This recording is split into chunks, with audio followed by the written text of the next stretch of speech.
Мифы и легенды осетин имеют повествование о народе Саарсята, жившем когда-то на Кавказе.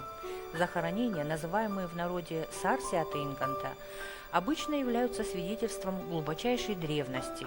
Нельзя сказать, что указанные некрополи всегда бывали обнаружены и в достаточной мере исследовались, но тем не менее, там, где бытует упоминание о них, можно с уверенностью искать следы далеких предков. К этим местам, безусловно, относятся Архонское и Урздонское ответвления Алагирского ущелья. О существовании здесь жизни в древности свидетельствуют отдельные случайные находки, относящиеся к эпохе Кубанской бронзы. Исследования же известных местному населению катакомбных могильников в Архоне и Дагоме дали обширный материал аланского периода VI-IX веков. Самая первая катакомба, которая была нами раскопана, она находилась на глубине 5 метров. Другие катакомбы на глубине до 3,5 метров. Это очень интересный могильник, дает уникальный совершенно материал, причем немного более ранний, чем Архонский могильник. И вот эта возможность изучать два могильника однокультурных и синхронных вместе в сравнении дает большие возможности для информации.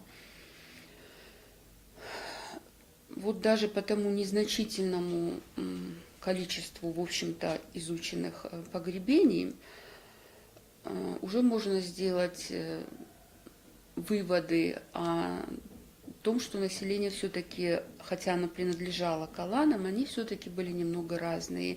Чуть-чуть отличается погребальный обряд, вкусы. Например, вот женщины в Архоне были, видимо, большими модницами. Они очень любили бусы. И бусы были настолько разнообразны, встречены в таком количестве, что просто поразительно. Много было у них украшений вообще, и браслетов, и серег. Женщины в Дагоме были немного скромнее. У них тоже встречаются бусы, но не в таком количестве. Но зато там встречаются более интересные кольца. Вот, например, вот эти серебряные 2 колечка с изображениями лошади и скоробея. Дагомский могильник датируется по находкам, по комплексу находок, началом 8 века, пока.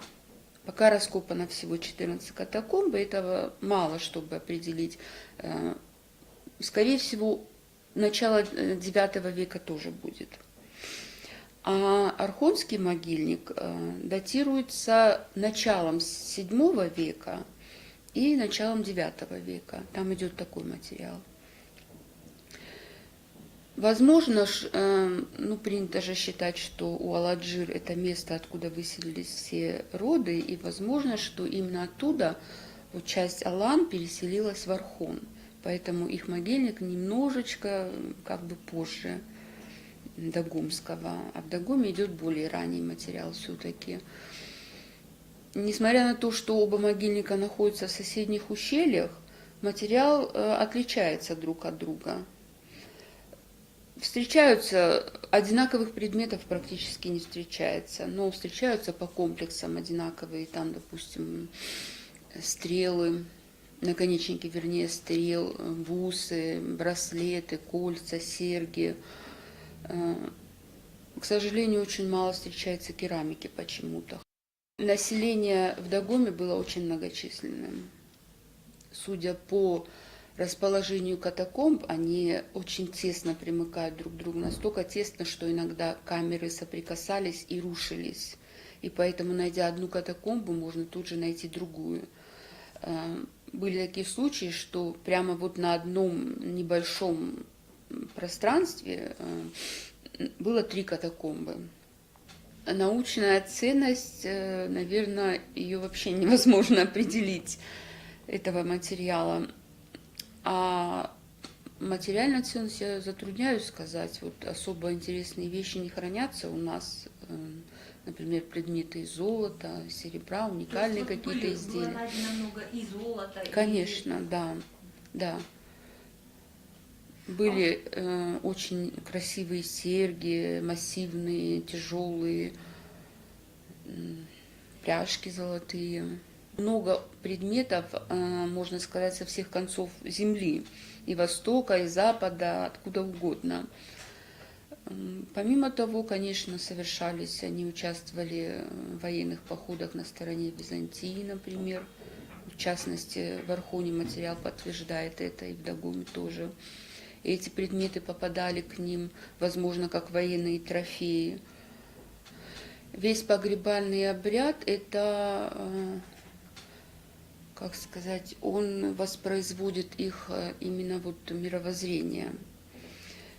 Даже то, что они вот ложили все эти драгоценные, дорогие предметы, которые сопровождали покойника в другой мир.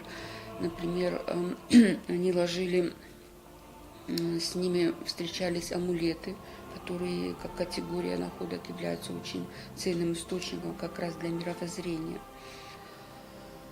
отражающие их уровень духовный, культурный. Например, был такой обряд. Они ложили ножи.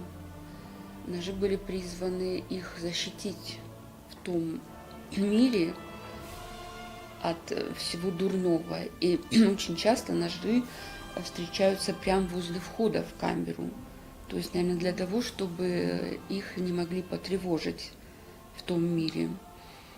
Я думаю, что уровень культуры был намного выше, чем мы можем даже предположить.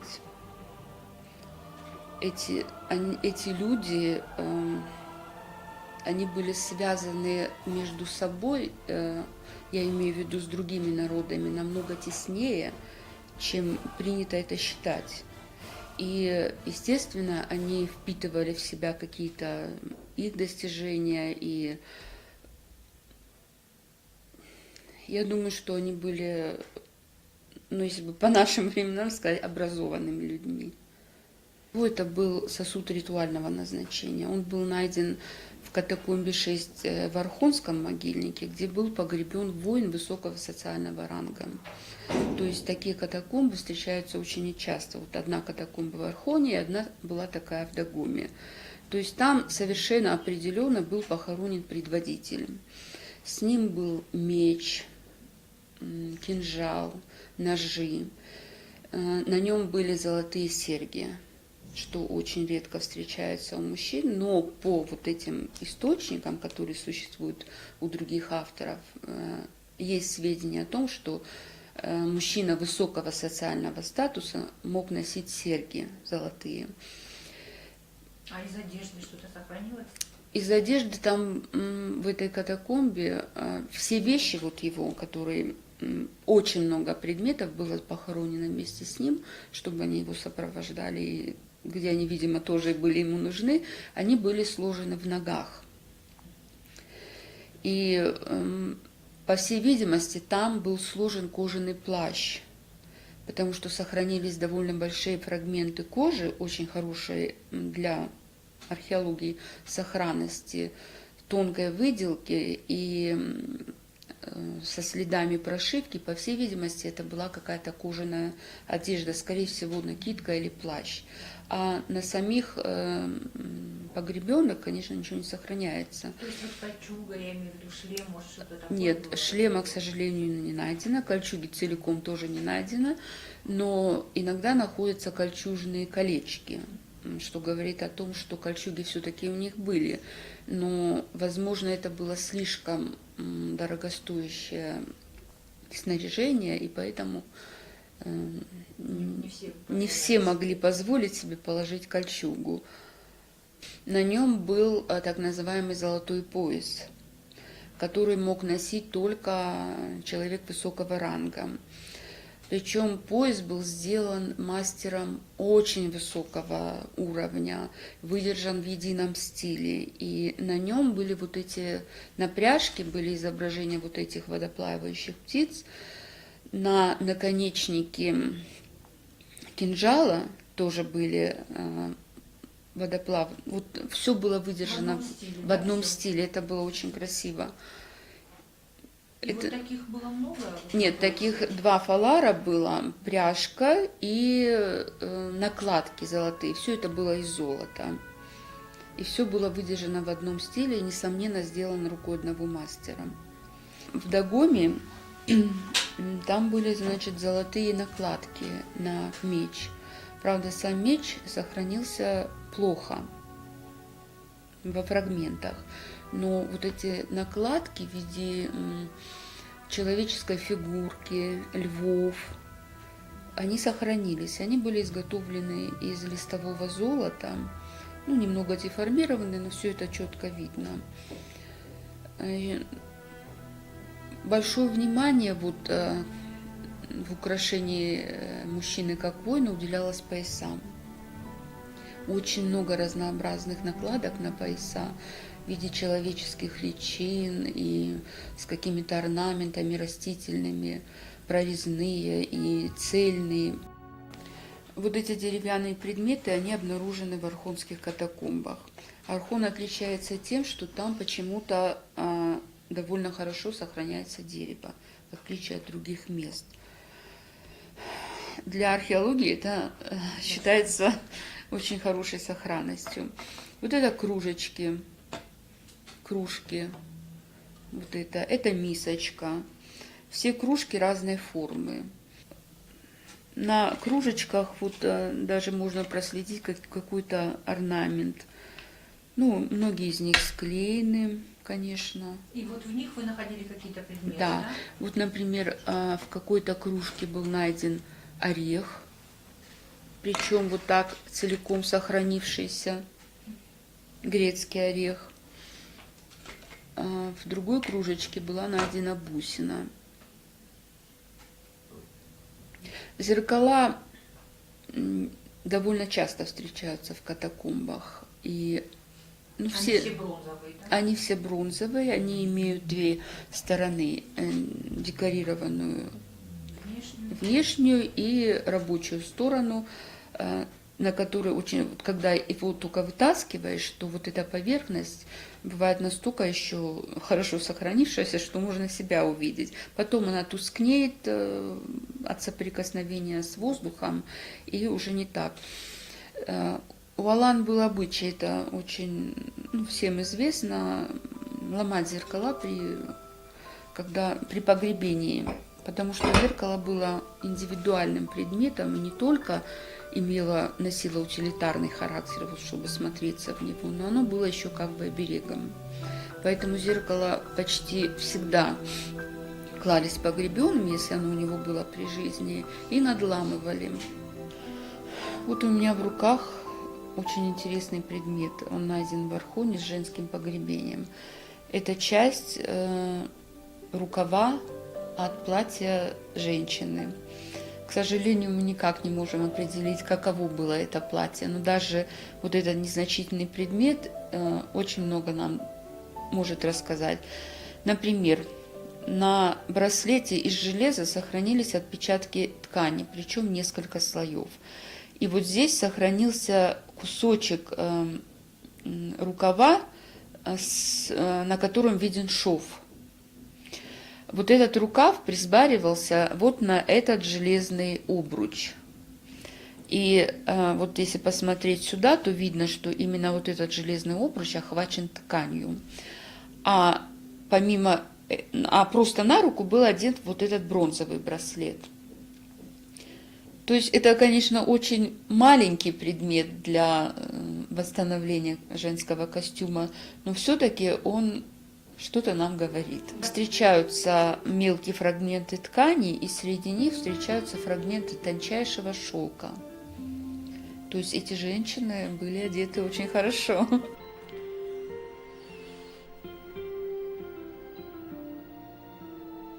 Еще одна группа археологов во главе с научным сотрудником Института истории и археологии при СОГУ Залиной Кадзаевой работала в течение 5 лет на Содонском могильнике. Погребальные комплексы здесь представлены захоронениями в грунтовых ямах. Хронологические рамки функционирования могильника по результатам раскопок определены в пределах второй половины VI – первой четверти VIII веков. Погребальный инвентарь представлен различными предметами быта и вооружения, свидетельствующими о существовании торговых связей Алан с Византией и Ближним Востоком.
В 1989 году были начаты работы еще на одном археологическом объекте, относящемся к раннеаланскому периоду.